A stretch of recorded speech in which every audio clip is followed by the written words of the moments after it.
Hey guys, Scott and Nate from Play Your Court. Today we're going to show you how to hit a slice serve. All right guys, today we're talking about how to hit a slice serve. This video is for players with a Play Your Court rating between 50 and 60. If you're not familiar with our rating system, that is the equivalent of a USTA 3.0 up to a 4.0. This is not a beginner serve.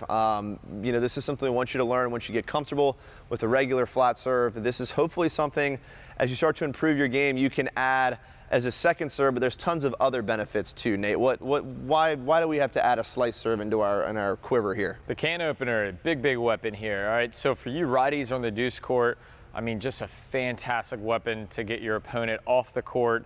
Primarily used in singles, but you know, it's a bit of a myth. You can't use it in doubles because you pull them out wide, they're hitting over. Truthfully, Nate and I think both of our favorite serves when playing doubles is that slice out wide on the deuce side. Because it's tough to get that ball over the high part of the net and keep it away from the net player. Yeah. So what this serve is really doing is creating space for the court. It's Fetters' favorite combination on the deuce court. The serve +1, the big slice out wide.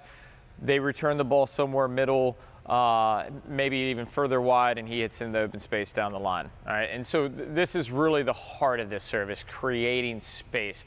It also makes your other serves that much better. If I've got a good kick serve, it's because I've got a good slice serve. All right, it's that you have to respect my ability to go out wide. So by the time you sit on that ball, that slice going out wide, I can make the kick more effective. Yeah, can't emphasize enough how important it is to have options. If you're just hitting the big flat dog every single time, you're going to get pretty predictable. So walk us through step one here. We're going to talk about the slice serve. Let's get started. What do you got for us? So you guys, we already have our continental grip. We're going to just move through. We're going to get basically through contact, and it all begins with a toss. With most students, I don't even have to tell them what they're doing. I will just change where I'm tossing. So if Scott was my student, I'd be tossing, and I'd make sure that I was putting that toss at 1 o'clock, and if 1 o'clock wasn't working, I might even move over a little bit more, 1:30, 2 o'clock. And one, to be clear, right, this is straight on is dead noon, right? So 1, 3 o'clock would be kind of the baseline. You got it. Noon would be pointing directly towards the net. So 1 just sort of just off kilt to the net there. Yeah. So with that being said, like with this toss, your hitting arm, your racket is going to follow wherever the ball is. So let's back it up for just a second. The flat serve, when we're working through this motion, the flat serve is out in front. And so the racket has the ability to flip, pronates, and it makes contact flush, so really on the nose of the ball, right? That's why they call it a flat serve. You're hitting flat behind the back of the ball, right? I mean, makes sense. Yeah. Right?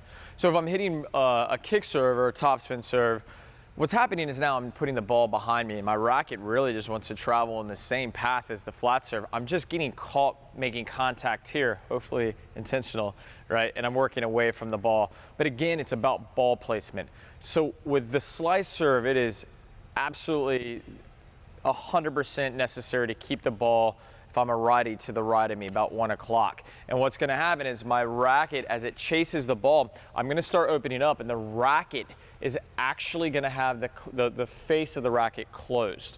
All right, so you can really see, if we go back to the idea that I'm hitting the nose on a flat serve, here I'm cutting the ear off the ball. To give you another visual too, I mean, I know for me, one of the ways I were to coach the slice serve to students that couldn't get a good feel for what this is like is I would give them a bucket of some of the little kids' rackets that are kind of indestructible and just let them kind of tomahawk that racket at the net and get this feel of just what it's like to chop, like Nate says, the ear off the ball or chop towards the net post. That's what we're really trying to create here. And I think a lot of people, especially at the lower level, don't buy into the concept that if my racket goes this way, that the ball could go this way. And so just understanding that key principle, I think, is really the biggest piece of this. Yeah, so what about pronation, Scott? Should I be focused on pronating? We love that word, don't we? No, absolutely not. Pronation is for the flat serve. We're looking more to just chop. And I don't even know is this supination? I don't even know what kind of nation this is, but I know it's not pronation, which generates that. Yeah, we're not pronating. I think if you guys out there, if you really focus on how the racket finishes, you can't mess it up. All right, the idea of teaching pronation it's a bit of a myth now. You're gonna do it no matter what, because when your arm runs out of room, The your wrist snaps. Your wrist snaps. I mean, that's just how it goes. So on the slice serve, we're not focusing on pronation. We get that asked a lot. What we want you to focus on is when you finish the serve, when it comes through, we want you to scoop. Open the face up and make sure that you're finishing with the palm Almost like up. you could hold a tennis ball on your racket there. I could. Yep. And so what this is doing is ensuring that I'm getting out on the ear of the ball and I'm cutting it and then working through. Perfect. So guys, we're going to break this down step by step for you now, hit a couple of these, show you exactly the steps we want you to take to learn this progression and to understand how to hit a slice serve. Let's take a look at that now.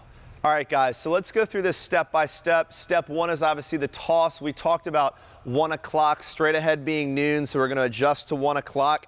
And sort of a quick tip here that I think will help. If you're doing this correctly, your arm will just sort of drop on a very natural line down towards your leg and then move back up where you came from. So you're staying in a straight line, which should make it a little bit easier to be consistent. So from there, we're going to toss.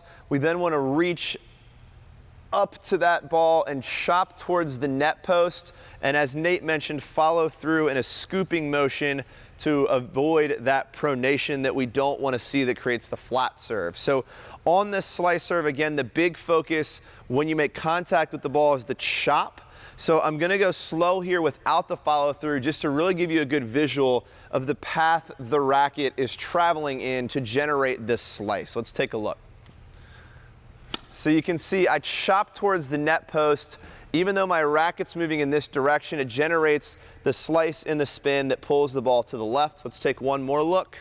1 o'clock toss, chop, and you can see the ball is going to peel off to the left. So all that's left to do is to add our scoop follow through. What I will say is you're practicing this to get comfortable first, just freeze in that chop follow through. You're pointing towards the net to really get the feel for what chopping the ball is like. Once you feel comfortable with that, we'll add the final follow through, the scoop at the end, and that's your complete motion. Let's take a look at what that looks like now.